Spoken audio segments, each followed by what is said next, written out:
ఎవరు మంచి చేసినా అభినందించాలి. అప్పుడు వాళ్ళకి మరిన్ని మంచి చేయాలనిపిస్తుంది. నిన్ననే సవిత గారికి సంబంధించి ఒక వీడియో చేశాం.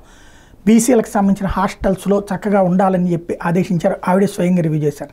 అట్లాగే మరొక మంత్రి గొట్టిపాటి రవికుమార్ చేసినటువంటి అంశం ఇప్పుడు పెద్ద ఎత్తున చర్చనీయాంశం. వైఎస్ఆర్ జిల్లా కాజీపేట మండలం నాగసానిపల్లికి చెందిన గంగయ్య పొలంలో విద్యుత్ తీగలు నేలం తాగుతుంది.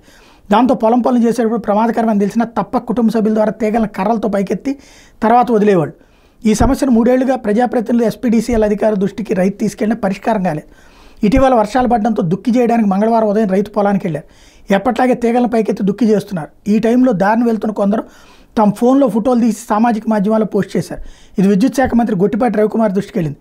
స్పందించిన ఆయన ఆ జిల్లా ఎస్పీడీసీఎల్ ఎస్సీ రమణతో ఫోన్లో మాట్లాడి సమస్యను వెంటనే పరిష్కరించాలని ఆదేశించారు. దాంతో ఆయన తమ సిబ్బంది ద్వారా విద్యుత్ స్తంభాన్ని పొలానికి పంపించి 3 గంటల వ్యవధిలోనే తీగలను సరిచేయించడంతో బాగుపడింది. అది మంత్రులకు ఉండాల్సినటువంటి వేగం.